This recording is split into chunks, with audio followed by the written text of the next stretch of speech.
Hey everyone, I'm Eric. This is my wife Julie. We are the Blended Life. Hi guys, thanks for joining us. Tonight we're going to talk about a few different things. We're going to talk about how to set your spouse up to be a good step parent to your kids. We're going to talk about how to let go of control. And then we have a couple of listener questions that we're going to tackle as well.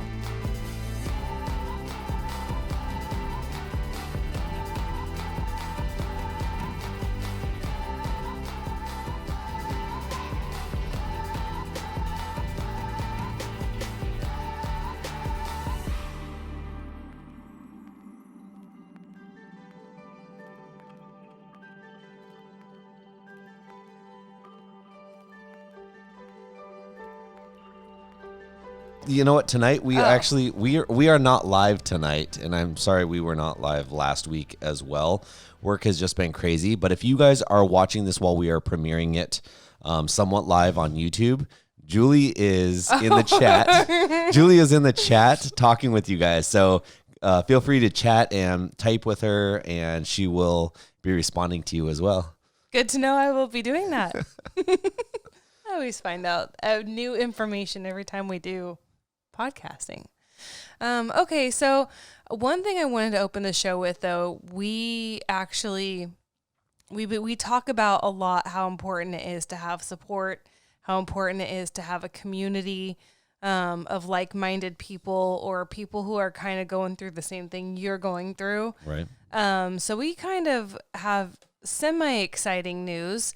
We met with someone from our church body. She's a pastor. She's a counselor at our church, and we are going to be starting a blended life support group. Yeah. And so we're putting our talk into action, and that's really, really exciting. So if you guys are in the area on the central coast of California, San Luis Obispo County, or, Santa Maria is Santa Barbara County. Yeah, close enough. But if you guys are by us and are interested in connecting and being a part of face-to-face support group, we've been talking about doing it either, once a month, twice a month, that we're probably just going to start out doing it once a month on a weeknight evening in person. We are learning that people are craving connection right now, and everyone's really sick of the screen and sick of Zoom. So if that becomes a need later on, we might talk about adding that. But for now, we're going to start a support group. Yeah. So if you guys, and actually if you're not in the area and this is something that you'd be interested in, say as if we were in the area, feel free to continue to write into us and ask questions that, if it's biblically related or, church related, or you feel like you could get something out of, we're Christians. If you could get something out of our community, feel free, because we could always bring it up as topic in our group and get back to you on it. So just because you're not with us, don't let that separate you from us, because you are part of our Blended Life family, and we want to involve you guys. Yeah, we'll still be doing podcasts, and nothing will change. Nothing's going to change in what we're doing. But if you're interested in getting more information about the group and how you can join and where we're going to meet, what city, things like that, email us or message us. Go to the website, theblendedlife.net. And connect with us, contact us, and we can get you more information about that. But I'm really excited and I want to put it out there because I think when you speak into something, you kind of have to follow through. We spoke about a lot of stuff. But you know what I mean? I think once you put it out there, and 60% of the time, you follow through all the time. Oh my goodness. All right. So how to set your significant other up to be a good step parent to your kid. Do you have any thoughts on that? Well, I'd like to hear your thoughts first. I'm still kind of relishing in the thought. I do have some ideas, but well, I think a lot of it, we've talked about like behind the scenes, right? So I think a lot of it is, helping your child behind the scenes, learn the good attributes of the spouse. Like if you're doing nothing but fighting in front of the kids or bitching about your spouse to the kids, kids are not really going to embrace that. They're going to see that that person may not be a safe person for them or may not be a nice person to engage with. And so I think that, one way is how you, talk about your spouse to your talk about your spouse with your stepchild, with your child, but then also how you interact with your spouse in front of the kids. I think that really makes a difference, but, setting your spouse up either for failure or for success. Well, it's a lot like we've spoken about in the past too, when you're out with your girlfriends or your buddies, and how you speak of your spouse, yeah, is going to reflect on your friends, how they portray, how they view your spouse. Yeah, if all your friends are hearing you is bitch about how awful your spouse is. And you're arguing with them constantly. Yeah, they're going to be like, really I don't really like this guy. Yeah, and the same goes for the kids too. I also think you really have to communicate your expectations. So something that I'm trying to do more often, if Eric leaves and I'm in charge, I'm the adult home, I ask him, what do you have any expectations for, your child, from me? What do you need to get done? Is there anything I need to know before you leave the home that you are expecting me to do, take care of? And I don't think that people should get so, because we feel like everything should just be common sense. Like you should know this, but I think that it's important to check in often about, let your spouse know what are the expectations. If your spouse is in charge and going to be home and you're going to be gone and they're the parent in the home, what are the boundaries? Do they have carte blanche to discipline? Right. If they do, then you certainly can't come home and be angry with how the spouse handled things. And I think that is where a lot gets lost in translation. It's like you're going to leave your spouse in charge and then punish them for being in charge. Right. And you can't have it both ways. No, otherwise it's a lose-lose situation. Yeah, and if you don't trust your spouse to be in charge, then don't leave them home with the kids. I don't know, right? Don't leave the kids home with them. Or if you have an expectation like you're not to spank my kid, for instance. Okay. We've now lost Eric. Can we have why are these working for me? Because they're not slid up. Oh. Thank you. So, but I don't know. I think that's one thing too, is just be clear and communicate your expectations and your boundaries. And if you're a step parent also, I think you ask that question, you engage in that conversation, and it changes as kids grow up. So just because you had a conversation 2 years ago doesn't mean that as the family and the children have evolved, that conversation's going to even hold water down the road. So I think It's a constant conversation you have to have with your spouse, right? Right. Yeah, and things are gonna change a little bit. Like you're saying, things are gonna get easier. You're gonna learn parenting styles. You're gonna learn kids' quirky behaviors. You're gonna learn step parent quirky behaviors. Mm-hmm. And like you said, it's gonna evolve. It's gonna get easier as it goes. But having that line of communication and openness and setting expectations up front will take a lot of failure out of the equation. I agree. And just, people do well with parameters. I know that people think that's all controlling and everything, but I think people can operate when they know what's expected of them, or not. And they can tell you that, like, I don't feel comfortable doing that, or, I don't believe that's right. And then you can have that discussion too. I think also when you are setting your spouse up to be a good step parent, you also have to let go of the fantasy of what you wish they would be. Because I think that bio parents, when we remarry, we want so badly for the step parent and your your spouse and your child to just have this magical relationship, this immediate bond. They're super trusting, super close. It's as close to a bio parent as you can get. And I think that's all of our hopes, when we remarry and we enter into a blended family, but that's not always the case. And I think that parents, bio parents put a lot of pressure on the situation for the stepchild and the step parent in the house. There's like every time it doesn't work out, there's disappointment, or there's failure, or there's exasperation, or there's, and I think a lot of that just stems from not accepting what is. Not every connection is going to be wonderful. Not every connection is going to be easy.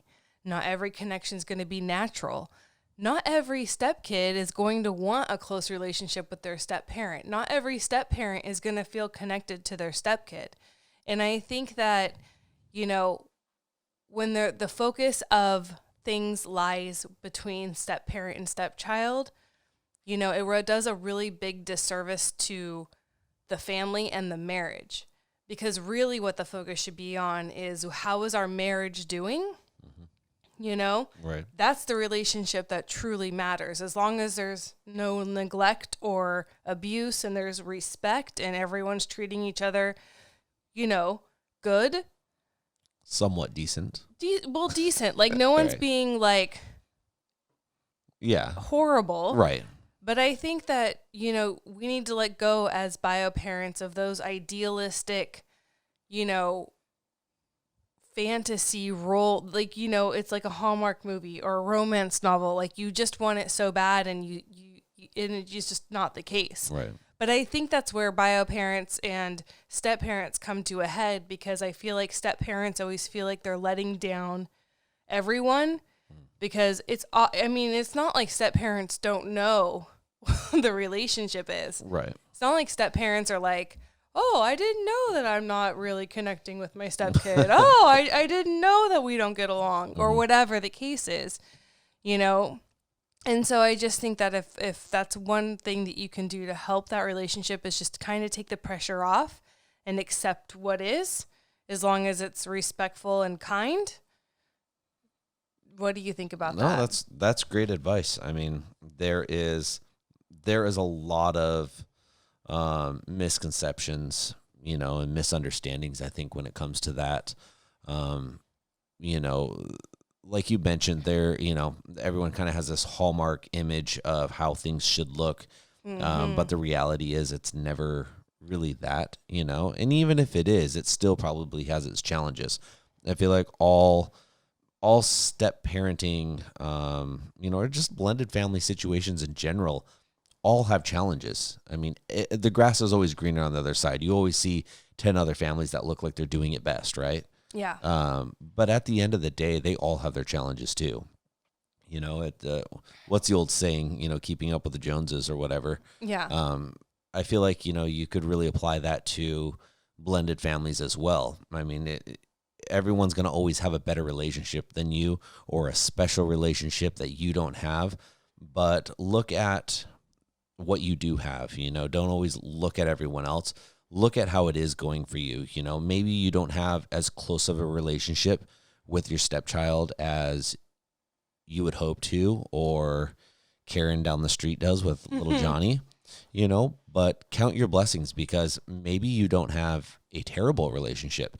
Maybe you don't have an abusive or a neglective, or even a toxic relationship with your stepchild. Maybe it's just kind of status quo. It's not super exciting, but it also isn't yelling, screaming, hitting, fighting, slamming doors. Yeah, for sure. So, well, and I also think that step parents get shamed by other parents, like outside the home, where it's like everybody has an opinion about being a step parent, and they're not a step parent themselves. So that's super annoying. But they also want to tell you that you're, how sad, or they have pity on for you that you're not this Hallmark ideal. And I think that you have to have each other's backs as spouses. You have to, and I think if you feed your own mind that. Like when you feel disappointed in the relationship between your spouse and your child, or you feel frustrated at the relationship between your spouse or your child, or you wish it were different, you know, I think that if we started telling ourselves like, my spouse is honoring my family and myself and my child by doing this. Like we need to flip the script. We need to stop the disappointment and the negative rhetoric that plays over in our head, the disappointment and, you know, and we need to start like, what is my spouse doing right? Mm-hmm. You know, like chances are she's a lot doing more, or he's doing the best that they can do. right. Chances are a lot more right than actually wrong, you know, and again, that kind of goes back to the grass is greener on the other side. Look at what is going right. Look at what, you know, look at the positives. Look at that glass being half empty and, you know, what can I praise about this and what can I be thankful for today?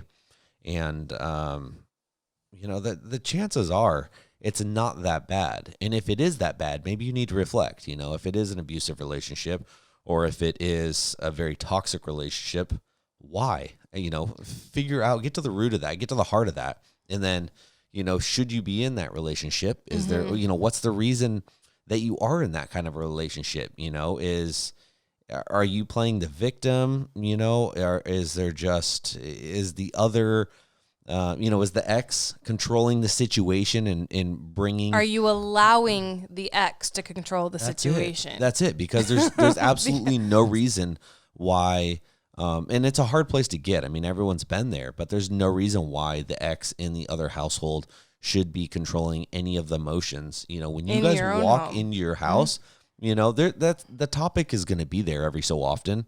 You know, you're going to have to discuss things, but at the end of the day, it shouldn't even be half of your day. It shouldn't be half of your topic, you know, your conversation when you're talking with your spouse. Your ex should not be in bed with you at night. No, you guys should not be talking about it. You shouldn't be thinking about it. You know, I mean, you're going to have rough days here and there. Like it's a given, but it shouldn't be the core of your relationship. Absolutely. You know, and your topics and your conversation. Yeah.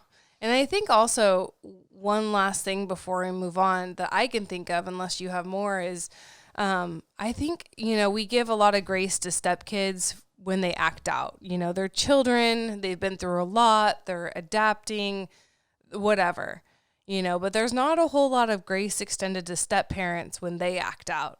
You know, step parents have feelings. Step parents also hate things at times and they wish they were different and they thought things would change and they really haven't.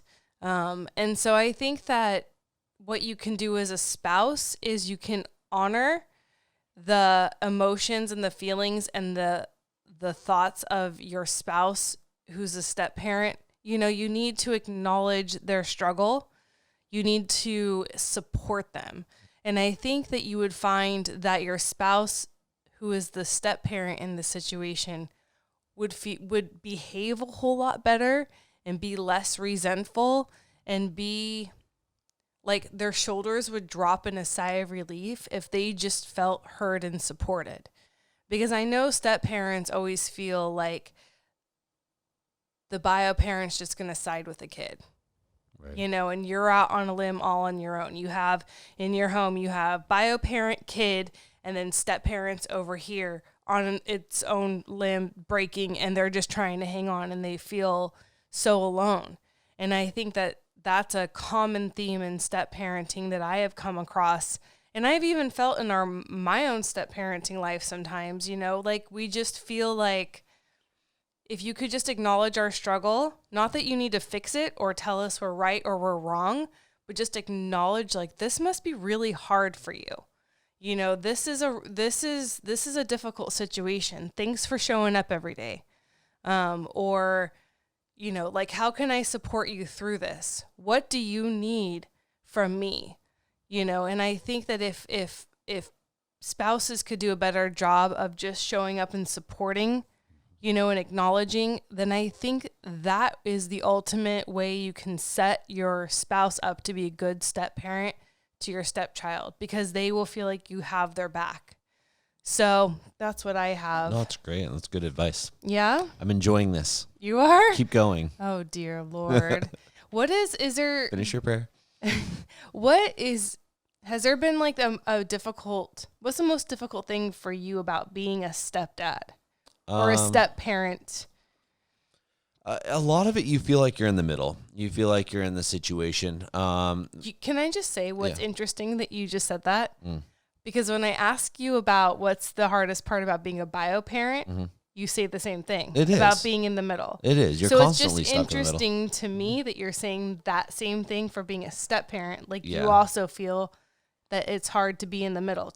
Totally explain that. It is. And the reason being, and I'm thinking of a somewhat recent situation in our household. And as soon as I say it, you're like, oh, yeah, it's dinner time lately.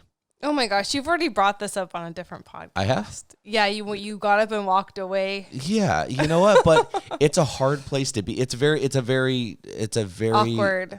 It's not even awkward. It's just a very reoccurring situation now. I know. You know? So my kids were dancing around the what's happening. So my two siblings, right? They are bickering. I mean, they can't have a conversation and it ruins our dinner. You know, and I'm trying to be on it. I wouldn't even say it ruins our just annoying. dinner. It just, one says one thing, the other one picks at it.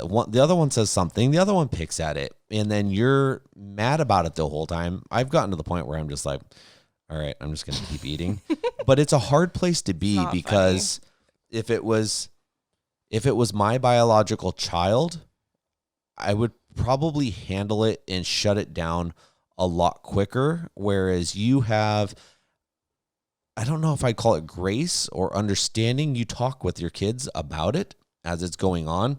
We handle things differently, you know, whereas my kid, I'd be like, you open your mouth one more time, like you're done, like I'm sending you out. You know, we handle things differently. Now, I know that I have permission from you. You've given it to me in the past to step in. But I also feel like if I step in, I'm going to start hurting feelings. And I don't want to do that. You know, I'm like, you're handling it. It's getting mitigated. Like it's working out. And at the end of the day, by the time we're done with dinner, 9 out of 10 times, everything's fine. So the point where I'm going to come step in and I think the kids are going to be like, oh, whoa, you know what I mean? Like if it gets to that point.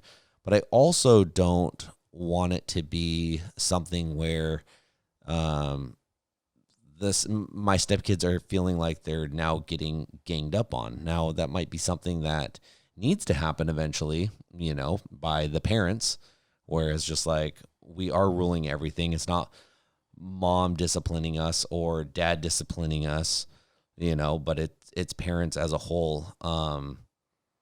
It's just a weird place to be in. I feel in the middle of it, you know. You feel like you don't want to. You don't know if you should step in, step back, step aside. So you do nothing. I kind of do nothing, and that's because you are kind of handling it. Kind of handling it. Yeah, because really though, because there's times where I'm like, I want to say something, but as soon as I open my mouth, like I said, I'm going to start hurting feelings. Not because I'm going to be rude or sarcastic or turn it into something, but once I start pointing things out and it's like, look, you're doing this and you're doing this, you know, you need to knock it off. When I get to that point, I've kind of had enough. When I get to the point where I want to step in, I've had enough. I don't want to hear it anymore. I don't want to. And I do this with my own child. You know, I get to the point where I'm like, I get angry. You know, it's like you're gonna backtalk. You're gonna say something. You're gonna, you know, there comes a point, and your kids have been disciplined by you in a certain way for so long. I feel like if I were to step in and be a part of that, I'm gonna start hurting feelings. Well, and that's a really good point to bring up when anyone's deciding how they're going to run their blended family. You know, the longer you stay out of something and you step back, you know, you stepping in is going to be harder on so many levels, because how is that going to be received? Like, we've been together for going on 8 years now, right? Right, but we've only been married a little over 2 years, and I think that's kind of part of our struggle right there, is that we were together for so long. I wasn't technically stepdad for almost 6 of those years, I mean, yeah, we were cohabitating, we were living together, but I was not stepdad. Yeah. Therefore, me playing the role of stepdad, we did kind of tiptoe a little bit over. Same thing with you being stepmom. You weren't technically stepmom, so yes, we had a longer start. I feel like we felt out our blended family, made sure it was something that was going to work, and it had so many pluses and so many positives. But then when it comes to situations like this, it's kind of like, well, that's a little bit tougher now, because we didn't have those titles and 100% play those roles. Now we're kind of stuck in this gray area that when it comes down to disciplining our children, it's a little different, because we didn't play those roles 100%. Like, looking back in hindsight, I'm like, we probably could have done this a little bit differently. Yeah. And that's kind of my point. It's like almost too late sometimes, like when you let a bad behavior go unchecked with your child, and then 10 years later, you're mad that they're doing it. It's kind of a little too late. Right. And that's kind of something that you need to consider if you're newly blended, or your boyfriend, girlfriend, or newly cohabitating, or whatever it is. If you're in the beginnings of this, start disciplining those little bastards. I'm just kidding. Well, I mean, I think that you have to. Could I bleep myself out? I know you're cussing tonight. I didn't. I think you have to really you have to feel safe to do so, though. And I think that Eric's point was that neither one of us felt it was appropriate or safe to jump in there with each other's kids for a lot of different reasons. And that gets into a whole new podcast. But, right. that is with every choice comes consequences. And so this is the consequence of us doing it the way we did it, and just kind of taking a back seat, is now we are, like I was thinking the other day, maybe it was even yesterday. It was yesterday. Yeah. I was thinking, I'm like, God, it just feels like I'm a single parent, like it's like these 2 children are in the house and they need me, and oh my gosh, I'm just everywhere, and I'm like, this is like single parent, but I'm not a single parent, but it feels like a single parenthood. Right. And I think that is why, because my kids come to me, Eric's kids come to him. We both are just naturally there for our own children. And sometimes it doesn't feel like we've taken stuff off each other's plate, because I mean, I guess I can leave and the kids will be home with you. Yeah. That's like the only situation. I'm a built-in babysitter. Come on. That's it though. Sometimes like that's what it is. No, it's it does. Yeah, it does. The kids come home. I mean, only one of, I mean, technically 2 of, but one of the 3 kids that come home all the time is excited to come home and see both of us, or comes home and says hi to us. I mean, Annabelle's the only one who comes in the door and gives us both hugs. Yeah. She's the only one that leaves. And I feel like Jared kind of makes an effort to say bye to both of us. But at the end of the day, she's the only one that's really like says hi and says goodbye. Like makes that connection. Makes that effort. The boys are kind of like, I'm home, I'm with mom or I'm with dad now, They go to their corners and that's it. They do. But that's really the only time that kind of plays a part. The rest of the time, your kids are home with mom and my kid's home with dad. Yeah. And we're blended, but we're also like so separate. Yep. Again, it has to do with so many things. Types of personalities, types of kids, types of parents, hobbies, whatever. Right. And at the end of the day, it has to, and that's one thing that we've gotten judged about a lot, is that we aren't so woven blended. And do we wish that was different? Of course. But again, the grass is greener on the other side. Well, It works for us. if our family could, with everything, be closer and more connected and more woven, I think that would be awesome. But, I think it's beyond our limitations to be like that. I don't think that our blended family with all the players involved are capable of being the idealistic Hallmark movie. We all sit down in our matching sweaters and take pictures by the fireplace drinking hot cocoa. Some people in this household don't even like chocolate. That's where we're at, kids. But so I'm just saying, before you go any further though, that's okay. Like if that's your family, exactly, and it doesn't work out so great, that's okay. As long as it's working out great. Does that make sense? Well, here's the deal. As long as you're married, so here's the thing. Like at the end of the day, what matters in our blended family the most is our marriage. So these kids are going to move out, move on with their lives, have families of their own. And my oldest just turned 18 today. Yeah. So here's the deal. Like you have to look beyond your blended family to the end goal. And the end goal isn't being a perfect blended family.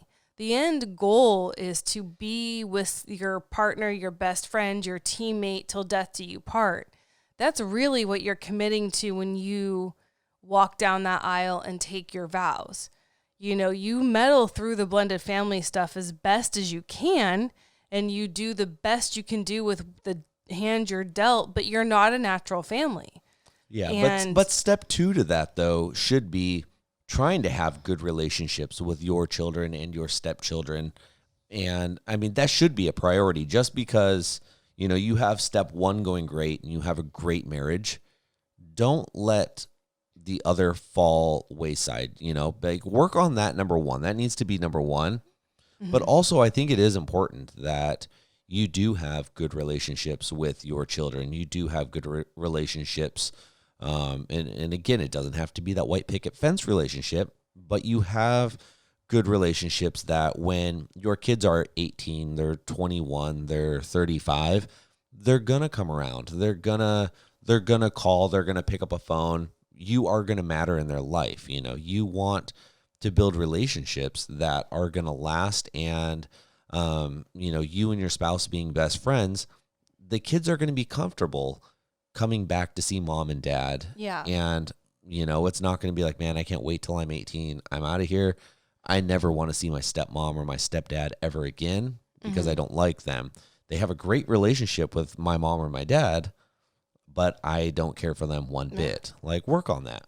That doesn't have to take backseat just because you're working on your marriage. Yeah. My point was, though, that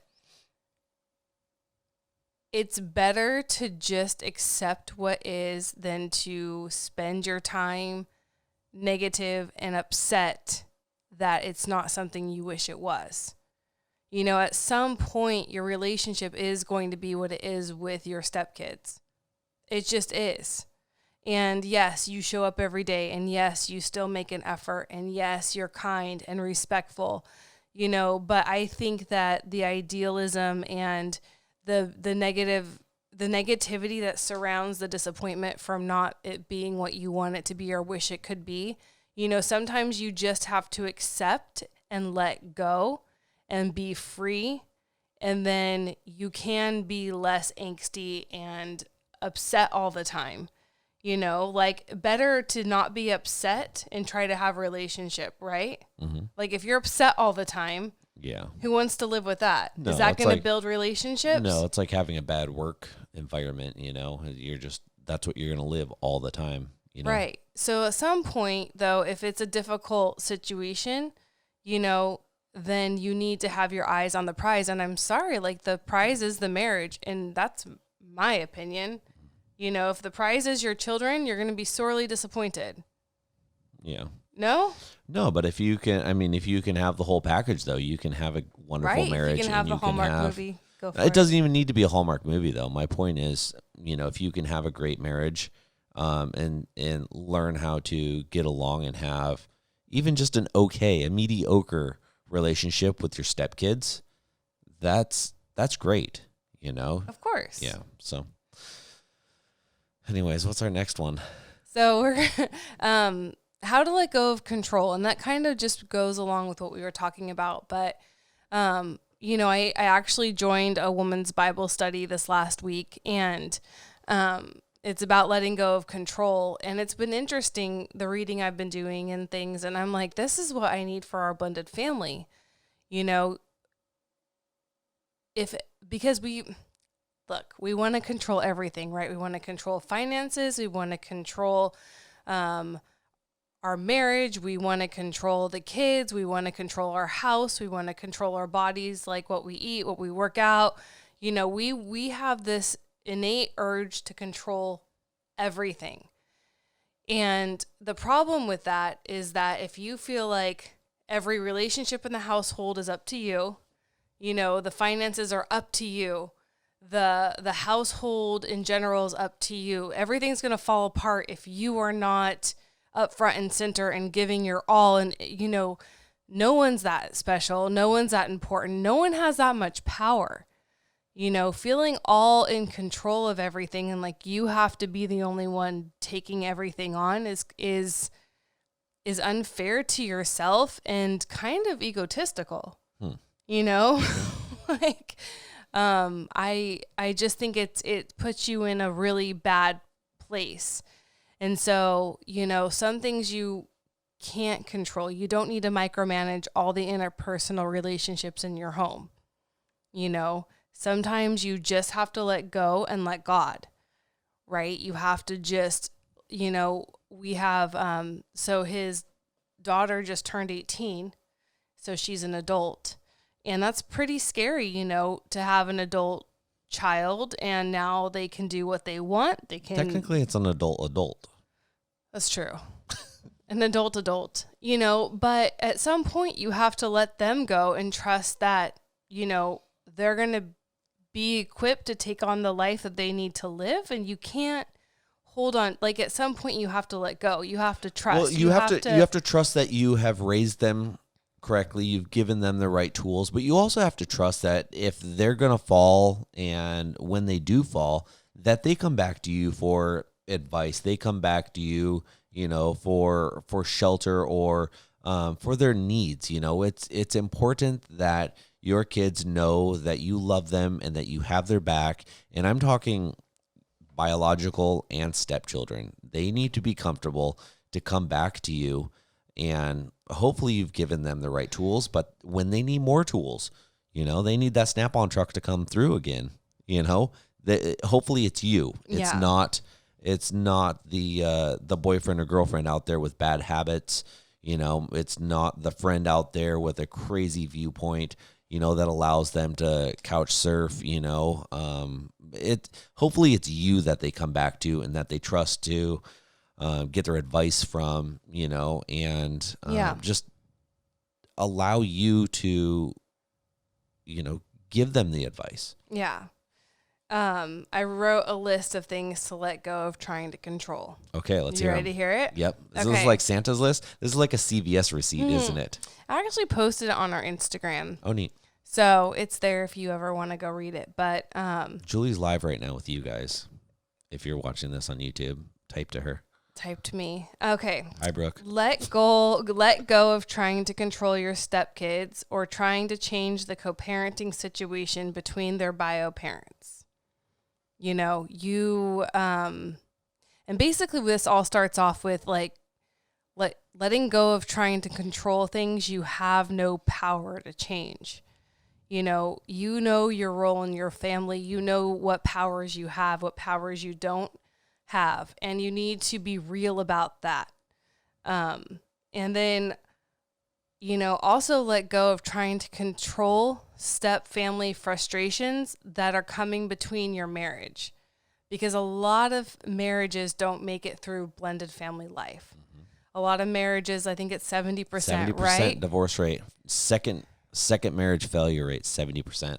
So a lot of that comes from just step family frustrations and fights. And if you let that impede on your marriage, it's just not healthy. So better to let go of control and have your priorities straight, especially over things that you have no power to change. Criticizing someone, bitching at someone, making them feel like a failure all the time. That's no fun to live with or come home to or to do life with, but I think that parents in the household are criticizing each other's parenting or step parenting or they're co-parenting with their ex. And, that all ends at 18, hopefully, For the most part, right? For the most part, right? Yeah, because, that's funny that you're saying that right now. Just to step in real quick. You say it ends at 18, but It's not. I don't feel like co-parenting with my ex, with our 18-year-old, just ended today. Like, really, though. I think that when there's going to be little issues or something to talk about, we're still going to talk about it. Maybe it's not co-parenting how to punish her because she's now 18 years old, but I don't think that my co-parenting situation is going to go away now just because she's 18. It's not like, well, okay, we're done. I don't ever have to talk to you again. You still want the best for your 18-year-old up. You still are going to talk about life plans and life goals and, what happens when she decides that she's going to get married and what happens when she decides that, she's going to become a mom and, that type of stuff.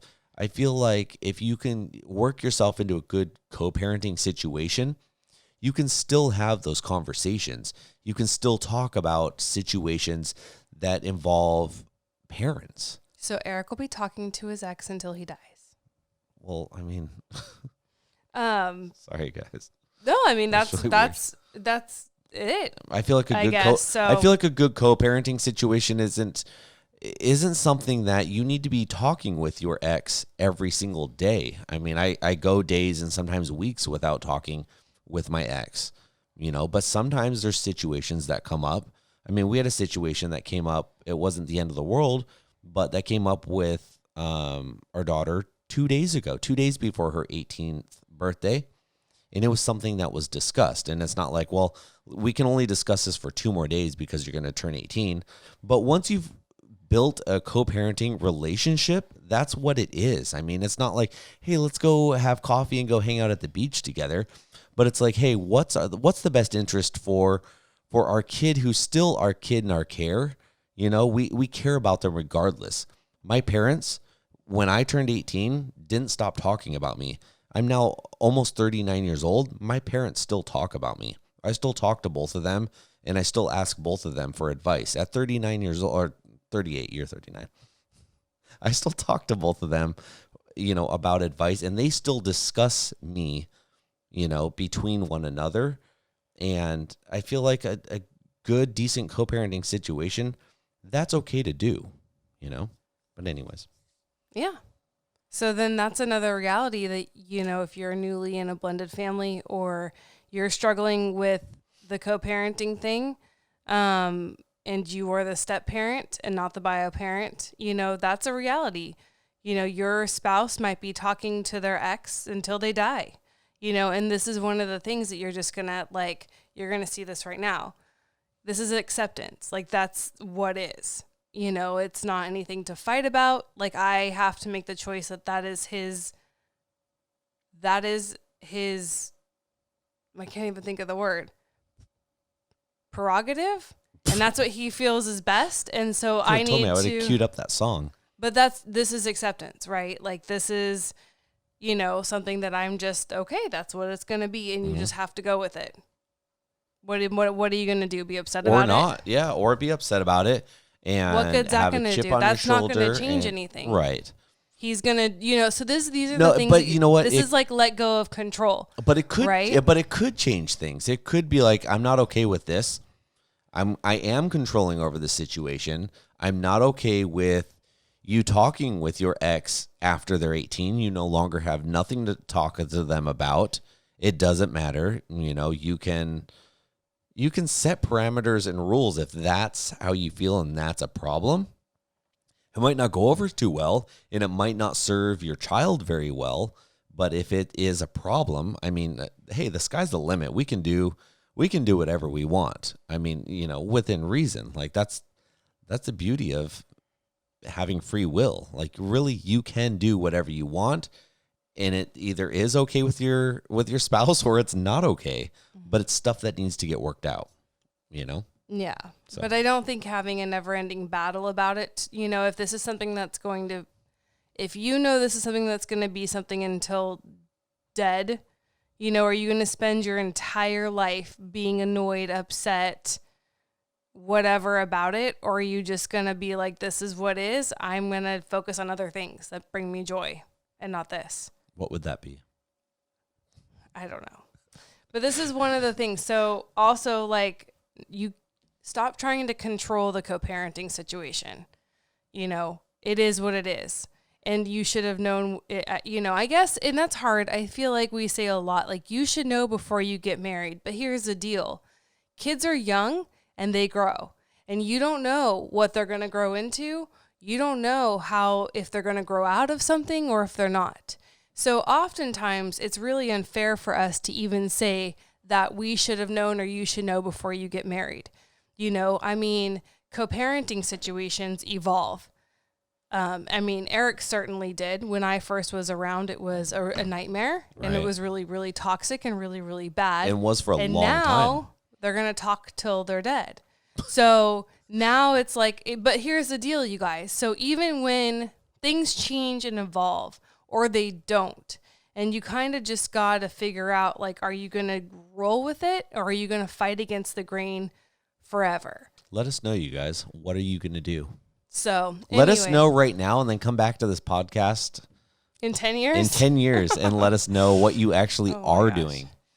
So, okay, let go of trying to control all the interpersonal relationships in the home.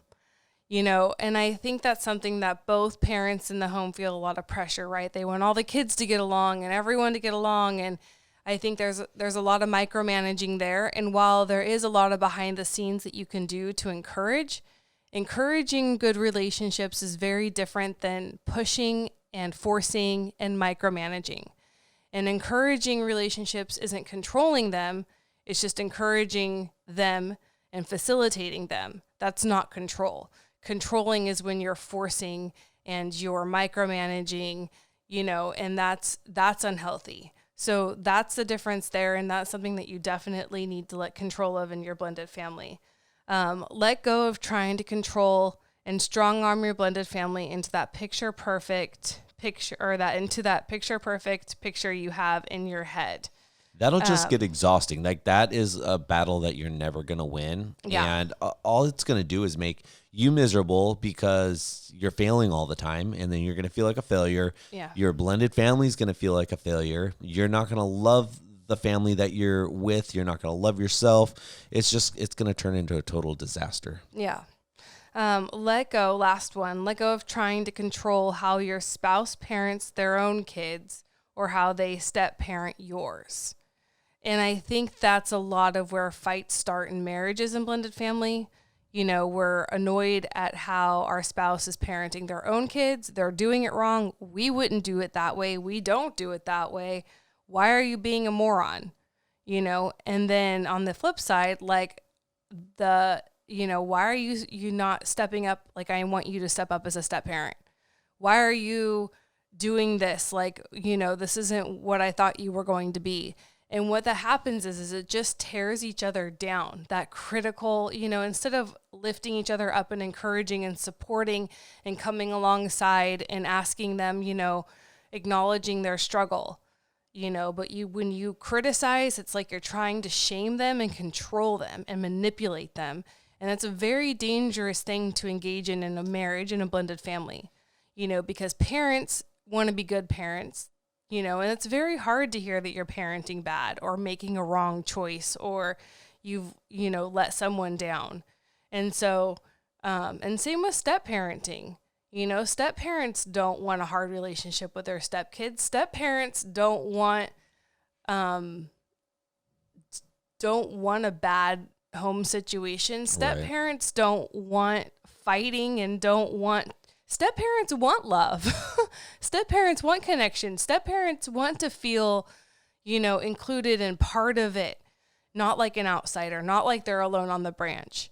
And so I think we all want that acceptance and love. And so you need to let go of trying to control each other in each other's roles as step parent and parent, and if you have a really concrete concern, so that, I guess you need to speak your truth if you have a true concern. But I think a lot of things just you need to let roll off your back and just, again, accept that it is just the way it is. They are the bio parent. You are the step parent. You are not going to be making choices about schools or about medical stuff or about sports even, whatever it is, and so you have to rein yourself in and, again, refocus on something that brings you joy.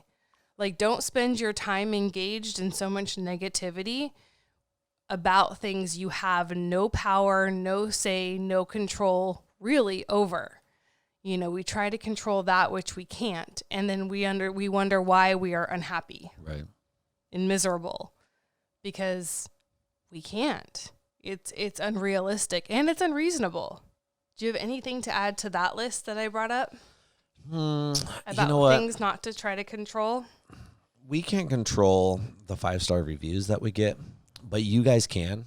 So if you guys are listening to this and you guys haven't left a review on any of the sites that you guys listen to this, we would really appreciate it. It helps us out a ton, helps us get the podcast out to more people and get recommended with more people. And if you don't have anything nice to say, just don't say it at all. All right. But the other thing is, too, we're almost done on this semi-live podcast, and we can keep going. But if you guys have anything to type into Julie right now, do it now because she is watching live, and she will type right back to you. There's so much pressure. Yes. Okay. We do have 2 listener questions that we have to get to before we leave. Cool. So we're just going to power through these because I promised. So a woman writes in and she says that she's she's a fiancé. She's French. Yes. Okay. And they're cohabitating, and they were supposed to get married during COVID, but they couldn't. So they actually ended up exchanging rings in their home. But they're not married legally. Okay. Yeah. And so he has... But they've got like a commitment kind of thing going. They have to each other. This is cool. Okay. I like it. So he has 4 kids. 3 of them are 20 and 1 17. Okay. So young adults. Yeah. She says that his kids or his young adults have no boundaries. Mm-hmm.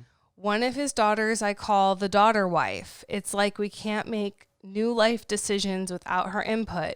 She's constantly in every conversation, and when I'm talking to her dad, she gets offended about things I say that don't even pertain to her. It's getting worse, and I don't know how to express to my fiance that this is super unhealthy. She asked her dad if we were watching The Budget because she was questioning why I had French yogurt in the fridge. Dang. And she's 20 years old. Oh, yeah. You know what? At that point, it's like, know your role, shut your hole. No, but really, I mean, so assuming... she's really struggling. Like, I'm assuming she's living in the house. I'm assuming so. I mean, if these kind of conversations, anyone at 20 that's not living in the house most likely isn't going to have that much interest in what's actually going on inside of her dad's house, you know? But this daughter wife thing has come up actually a lot. Quite a few times, yeah. There's actually a name for it, right? Daughter wife. No, there's something else. You had like some weird... I know, like, there is. Like doctor name for it. Yeah, medical I don't name. remember now. But yeah, this is a situation, yeah, anyway. Yeah. How should she approach this? Like she's rethinking being there. I get it because it's such an eggshell walk that you're walking on, and you're like, you get that they have a close relationship, but you're also like, you don't want to start offending people. Like you're gonna open your mouth about the situation and let out how you truly feel about it, and you're gonna offend this daughter who you don't want to offend the daughter because that's gonna affect your husband and that's gonna affect the household. So you just kind of bite your tongue and you bury that under the rug, and it's starting to pile up. I get it, Yeah, but she doesn't know how to approach her husband or fiance because she Right. says there's already no boundaries. Right. Like he's already allowing this this is the behavior. thing, though. Right. So here's the thing with bad parenting. When you allow, because this is It bad. might not even be bad parenting. It's just a place that's getting neglected. It's something that has just happened for so long that it might not even be looked at as bad parenting. He might be the greatest parent in the world, from most people's point of view, but it's just something that is getting overlooked. Like, she's just going to have to bite the bullet, and she's going to have a closed door conversation with her husband, fiance, and tell him her feelings on this and point out some of the stuff. And it's one of those things that she's probably like, I wish I could have an intervention. I wish people would sit down and point this out to him without it having to be me. Absolutely. Because she's worried about the backlash of what's going to happen, and she's worried about offending people. She's worried about just the drama that it's going to create. She sounds like she's probably pretty even keel if this hasn't become. Well, I mean, can you imagine as a 20-year-old daughter? I've never been a 20-year-old daughter, no, but I'm imagining. Here we go. Let's let this play out. Let's let this play out. She mans up. She grows a pair, tells her fiance that this is this is a worrisome situation, and she doesn't agree with it, and she doesn't like it, and she doesn't know if she can live with it. And let's say that the fiance eventually receives what she's saying, and it soaks in, and he's like, okay, what can I do about this? Now this daughter who's been allowed to have this behavior for 20 years of her life, Right. How does that look? Like, fiance dad is going to have to address this issue with the daughter, and that's going to be like, the kids can come between marriages, and it doesn't matter how old they are. I think it gets worse the older the kids get, but I'm like trying to play this out in my head, and I'm like, this 20-year-old daughter could make a living hell for this couple, even at 20, right. Even if they don't live together. She can hold her relationship with her dad over his head as long as this woman's in his life. So you're just saying manipulation then?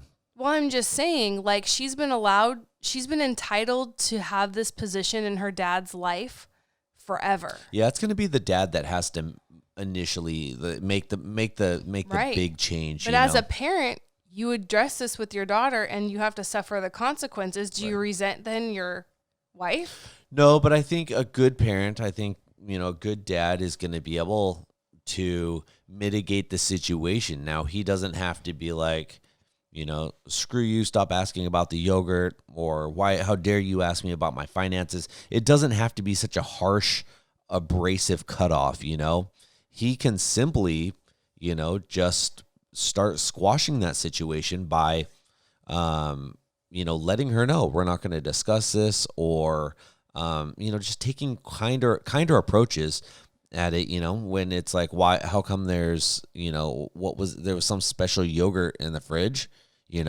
when she's asking about it, be like, because that's what she prefers to eat, it doesn't have to be some it doesn't have to be a big confrontation. It doesn't at all. It can be like situation by situation. You tackle this little by little by downplaying or shutting down each comment. Or do what I would do and make humor about it, I don't know. Why is she eating that kind of yogurt? I don't know, because it's cheaper than the G-Wagon that she preferred to be driving. You know what I mean? Like, play it off as kind of a joke and be like, because it's not that big of a deal. You know, it really isn't that big of a deal. It's a $5 cup of yogurt, big deal. So this dad has to really be thoughtful about how he's going to handle this moving forward, because this is where step parents become scapegoats, and everyone hates step parent, right?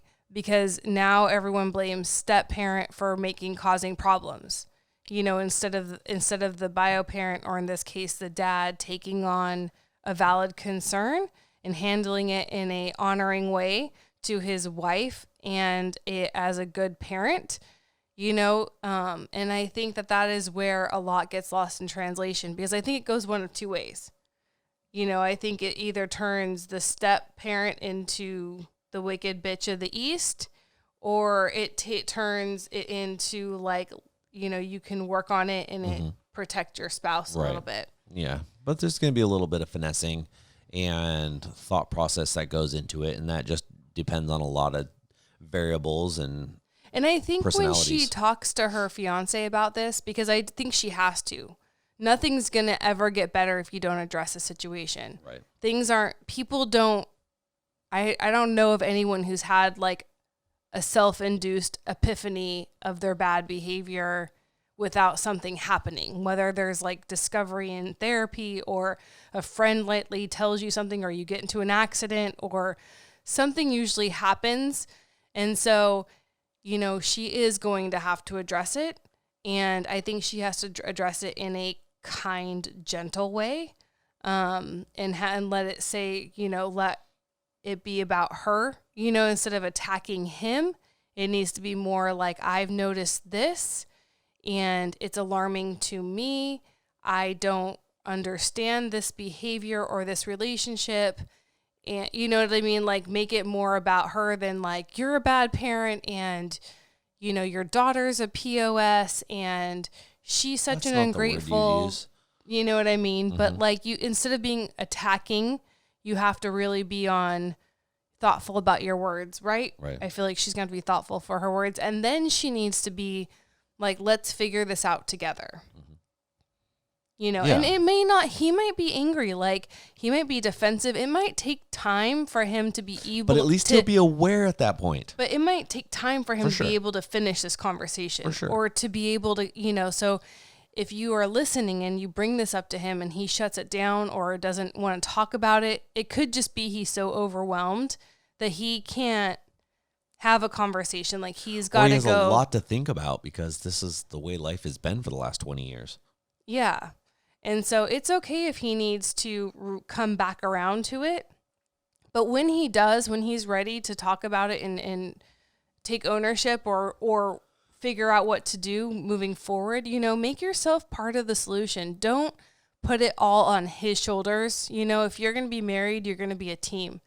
So ask him how you can support, him moving forward and his daughter. What can you do? How can you behave? What boundaries can we create? Like you need to have the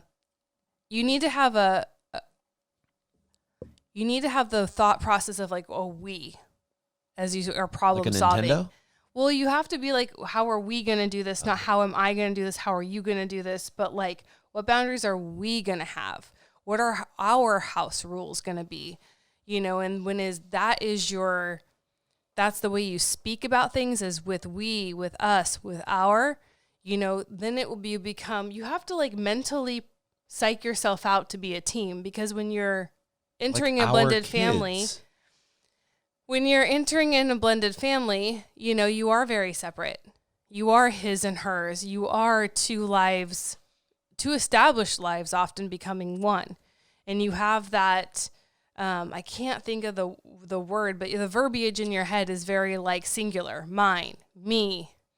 And it's helpful. And it's up to us to change that. I mean, we have been on that for years and we still are stuck on that. We tried to work on it, but they still are my kids and your kids. So it's up to us. Like at the end of the day, it's up to us to work on that as a team and create a ours environment. Yeah. And if you speak it, you'll believe it. You have to feed your brain that and then it'll become second nature and then it will just be like, oh, it's ours. It's we, So there is wisdom in that. Okay, we're moving on. I hope that was at least helpful. This one's going to be a little bit longer to read, so bear with me. Listener writes in and says, I'm currently dating somebody who has a 4-year-old daughter. I always swore I would never date someone with kids because I knew it would have its complications, but here we are.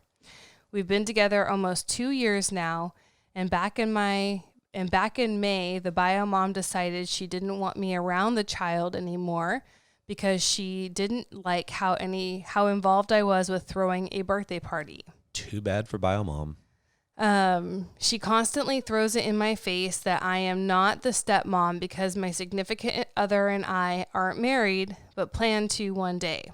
Flash forward a few months since May, and things haven't gotten any better. My boyfriend has to constantly worry that if he lets me come over on the weekends, he has his daughter, that it'll just rock that boat with the bio mom.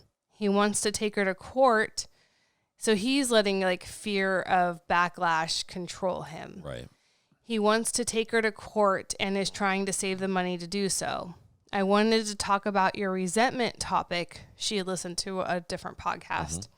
She said, I wanted to talk about your resentment topic because I feel like this is happening in our relationship. I feel like I'm growing some sort of resentment in a way towards his daughter because we recently found out she isn't biologically his. This was big news to everyone. The bio mom claims to have never known she was pregnant in the first place, so we aren't sure if she knows that he isn't the bio dad or not. Anyway. Wait, so they know, but the bio mom might not know? That's what it sounds like here. Okay, so here... okay. All right, keep going. Sorry. No, we're going to go back to that, though. Okay. Anyway, when we found this out, I feel like it made me look at her differently, the daughter. Right? I don't know what to do. I love her and she is a great kid, but I questioned being in a relationship with somebody who had a kid in the first place, and now we're going to be together with a kid that technically isn't either of ours. How do I get over this and not let it bug me? Also, how do I explain to him the way I feel without him assuming I'm just trying to get rid of her? When it comes to the bio mom, do you have any advice in that situation? She isn't willing to compromise or budge on anything, and it causes a lot of problems in our relationship because he feels like he has no life and is constantly stuck in the middle. This is a hard set. Like, we have to break down so you much just here. Threw some Jerry Springer shit into that. Like, this is like, whoa. We can't give legal advice because we are not legal professionals at any way, mean, shape, or form. So take this all with a grain of salt. If bio mom knows or doesn't want who should be bio dad, but I guess now isn't, she can use bio daughter as a pawn to never see dad again.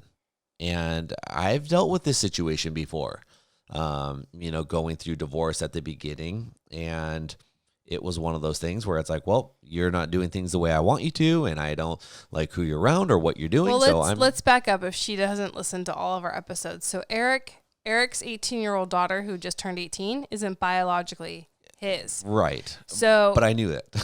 But yes, no, he married her mom when she was how old? We were together since she was 2. I've raised her since she was 2. She's been in my life 16 years. I've been dad to her. I've raised her. I've treated her just like my own child. Love her. I forget that she's not my biological child. She's been in my life so long, and I've loved her that same way.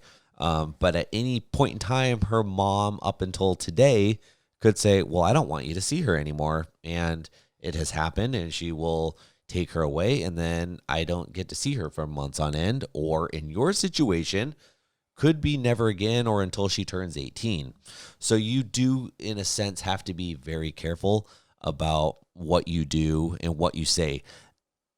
On that note, don't let biomom control what you do or what you say, or if you're around and when you're around, and don't let that manipulate when you're going to get married, if you're going to get married, and let that dictate how your relationship's going to go, because it's not up to biomom. It has nothing to do with her.